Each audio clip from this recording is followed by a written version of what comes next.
Os melhores contos. Apresentação e narração: Agnello Fedel. Edição: Paulo Henrique de Oliveira.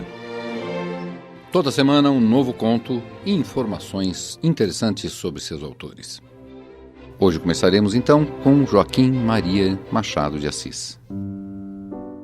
Humilde e pobre, vindo de um lar desprovido de qualquer brilho, Joaquim Maria Machado de Assis conseguiu, à custa de muitos esforços, tornar-se o maior escritor da literatura brasileira. Nascido no Rio de Janeiro em 1839, começou a vida como tipógrafo.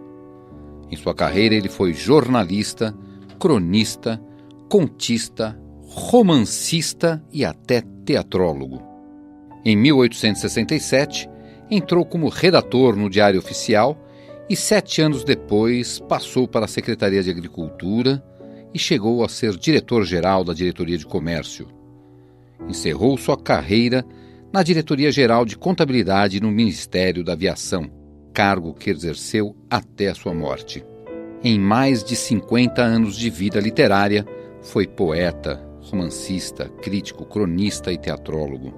Machado de Assis representa na nossa história literária um caso singular, não só pelo seu caráter, como também pela homogeneidade da sua obra, onde há muito de equilíbrio, de sobriedade e de análise. É um monumento que perdurará, porque há nela, como acentuou um dos seus biógrafos, a par da filosofia amarga, um sopro de vida, um tom de sofrimento que sempre hão de achar eco no coração humano. Machado de Assis foi fundador da Academia Brasileira de Letras e foi seu presidente até sua morte, em 29 de setembro de 1908. De Machado de Assis, Missa do Galo.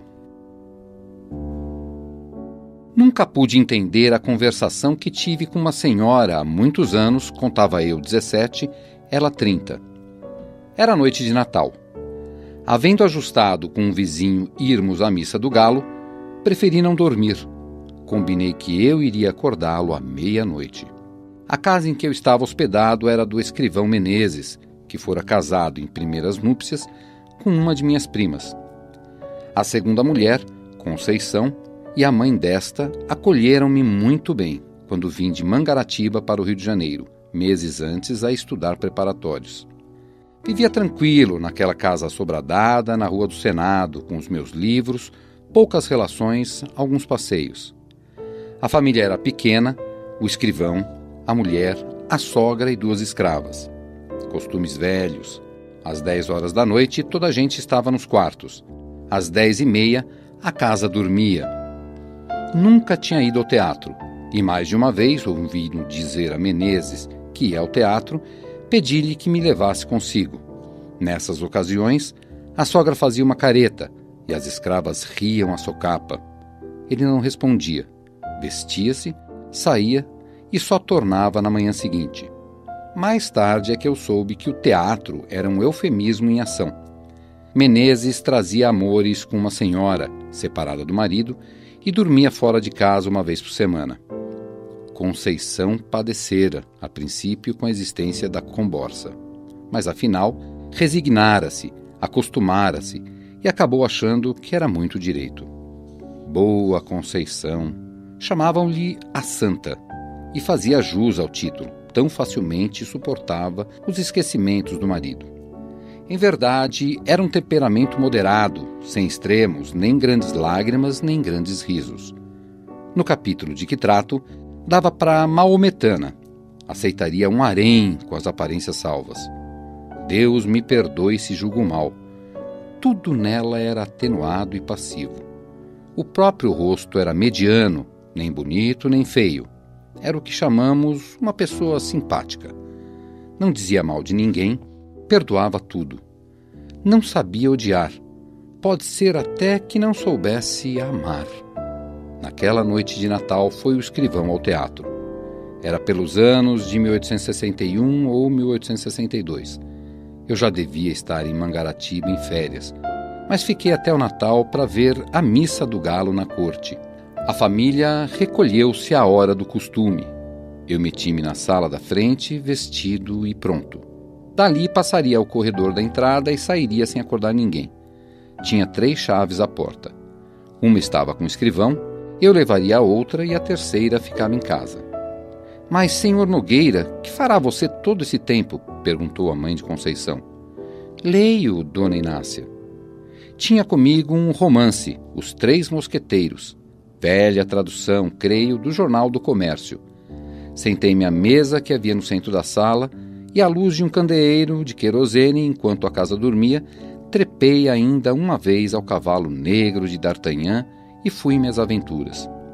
Dentro em pouco estava completamente ébrio de Dumas. Os minutos voavam, ao contrário do que costumam fazer quando são de espera. Ouvi bater 11 horas, mas quase sem dar por elas um acaso.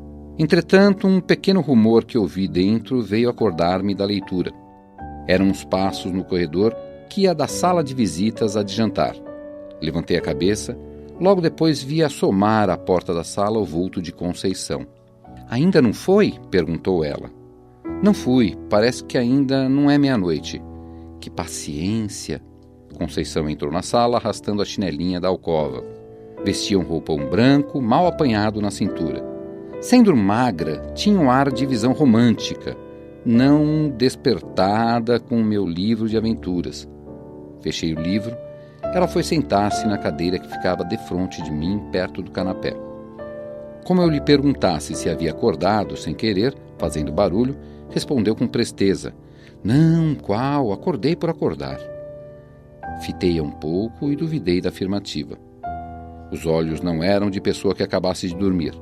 Parecia não ter ainda pegado no sono.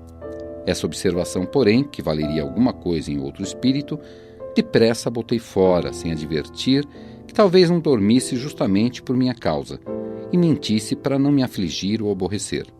Já disse que ela é boa. Ela era muito boa. Mas a hora já há de estar próxima, disse eu. Que paciência a sua de esperar acordado enquanto o vizinho dorme. E esperar sozinho. Não tem medo de almas do outro mundo? Eu cuidei que se assustasse quando me viu. Quando ouvi os passos, estranhei, mas a senhora apareceu logo. O que é que estava lendo? Não diga, já sei. É o Romance dos Mosqueteiros. Justamente, é muito bonito. Gosta de romances? Já leu A Moreninha? Do Dr. Macedo? Tenho lá em Mangaratiba. Eu gosto muito de romances, mas leio pouco, por falta de tempo. Que romances é que você tem lido? Comecei a dizer-lhe os nomes de alguns. Conceição ouvia-me com a cabeça reclinada no espaldar, enfiando os olhos por entre as pálpebras meio cerradas, sem os tirar de mim. De vez em quando passava a língua pelos beiços para umedecê-los. Quando acabei de falar, não me disse nada. Ficamos assim alguns segundos. Em seguida, vi endireitar a cabeça, cruzar os dedos sobre eles e pousar o queixo, tendo os cotovelos dos braços na cadeira, tudo sem desviar de mim os grandes olhos espertos. Talvez esteja aborrecida, pensei eu. E logo alto, Dona Conceição, creio que vão sendo horas, e eu... Não, ainda é cedo. Vi agora mesmo o relógio. São 11h30. Tem tempo. Você perdendo a noite é capaz de não dormir de dia? Já tenho feito isso. Eu não. Perdendo uma noite, no outro dia estou que não posso. E meia hora que seja, hei de passar pelo sono. Mas também estou ficando velha. Que velho o quê, Dona Conceição? Tal foi o calor das minhas palavras que a fez sorrir. De costume tinha os gestos demorados e as atitudes tranquilas. Agora, porém, ergueu-se rapidamente, passou para o outro lado da sala e deu alguns passos entre a janela da rua e a porta do gabinete do marido. Assim, com um desalinho honesto que trazia, dava-me uma impressão singular. Magra, embora, tinha não sei o que, um balanço no andar, como quem lhe custa levar o corpo. Essa feição nunca me pareceu tão distinta como naquela noite. Parava algumas vezes, examinando um trecho de cortina ou consertando a posição de algum objeto no aparador. Afinal, deteve-se ante de mim com a mesa de permeio. Estreito era o círculo das suas ideias. Tornou ao espanto de me ver esperar acordado e repeti-lhe o que ela sabia, isto é, que nunca ouvira a missa do galo na corte e não queria perdê-la. É a mesma missa da roça. Todas as missas se parecem. Acredito, mas aqui há de haver mais luxo, mais gente também. Olha, a Semana Santa na corte é mais bonita que na roça. São João não digo, nem Santo Antônio. Pouco a pouco tinha se inclinado, fincara os cotovelos no mármore da mesa e metera o rosto entre as mãos espalmadas. Não estando abotoadas, as mangas caíram naturalmente e vi-lhe metade dos braços, muito claros e menos magros do que se poderia supor. A vista não era nova para mim, posto também não fosse comum. Naquele momento, porém, a impressão que tive foi grande. As veias eram tão azuis que, apesar da pouca claridade, podia contá-las do meu lugar. A presença de Conceição espertara-me ainda mais que o livro. Continuei a dizer o que pensava das festas na roça e da cidade, e de outras coisas que iam me vindo à boca. Falava emendando os assuntos, sem saber porquê, variando deles ou tornando aos primeiros, e rindo para fazê-la sorrir e ver-lhe os dentes que luziam de brancos, todos iguaizinhos. Os olhos dela não eram bem negros, mas escuros. O nariz seco e longo, um tantinho curvo, dava-lhe ao rosto um ar interrogativo. Quando eu alteava um pouco a voz, reprimia-me. Mais baixo, mamãe pode acordar. Então saía daquela posição que me enchia de gosto, tão perto ficavam as nossas caras. Realmente não era preciso falar alto para ser ouvido. Cochichávamos os dois, eu mais que ela, porque falava mais. Ela às vezes ficava séria, muito séria, com a testa um pouco franzida. Afinal cansou, trocou de atitude e de lugar. Deu volta à mesa e veio sentar-se do meu lado no canapé. Voltei-me e pude ver a furto o bico das chinelas, mas foi só o tempo que ela gastou em sentar-se. O roupão era comprido e cobriu-as logo. Recordo-me que eram pretas. Conceição disse baixinho: mamãe está longe, mas tem um sono muito leve. Se acordasse agora, coitada, tão cedo não pegaria no sono. Ah, eu também sou assim. O quê? Perguntou ela, inclinando o corpo para ouvir melhor. Fui sentar-me na cadeira que ficava ao lado do canapé e repeti a palavra. Riu-se da coincidência. Também ela tinha um sono leve. Éramos 3 sonos leves. Há ocasiões em que sou como mamãe. Acordando, custo-me a dormir outra vez. Rolo na cama à toa. Levanto-me, acendo a vela, passeio, torno a deitar-me e nada. Foi o que lhe aconteceu hoje? Não, atalhou ela. Não entendi a negativa. Ela pode ser que também não a entendesse. Pegou das pontas do cinto e bateu com elas sobre os joelhos, isto é, o joelho direito, porque acabava de cruzar as pernas. Depois referiu uma história de sonhos e afirmou-me que só tivera um pesadelo em criança. Quis saber se eu os tinha. A conversa reatou-se assim lentamente, longamente, sem que eu desse pela hora nem pela missa. Quando eu acabava uma narração ou uma explicação, ela inventava outra pergunta ou outra matéria, e eu pegava novamente na palavra. De quando em quando reprimia-me. Mais baixo, mais baixo. Havia também umas pausas. 2 outras vezes pareceu-me que havia dormir, mas os olhos, cerrados por um instante, abriam-se logo sem sono nem fadiga, como se ela os houvesse fechado para ver melhor. Uma dessas vezes, creio que deu por mim embebido na sua pessoa e lembra-me que os tornou a fechar, não sei se apressada ou vagarosamente. Há impressões dessa noite que me aparecem truncadas ou confusas. Contradigo-me, atrapalho-me. Uma das que ainda tenho frescas é que, em certa ocasião, ela, que era apenas simpática, ficou linda, ficou lindíssima. Estava de pé, os braços cruzados, e eu, em respeito a ela, quis levantar-me, não consentiu. Pôs uma das mãos no meu ombro e obrigou-me a estar sentado. Cuidei que ia dizer alguma coisa, mas estremeceu como se tivesse um arrepio de frio. Voltou as costas e foi sentar-se na cadeira onde me achara lendo. Dali relanceou a vista pelo espelho que ficava por cima do canapé.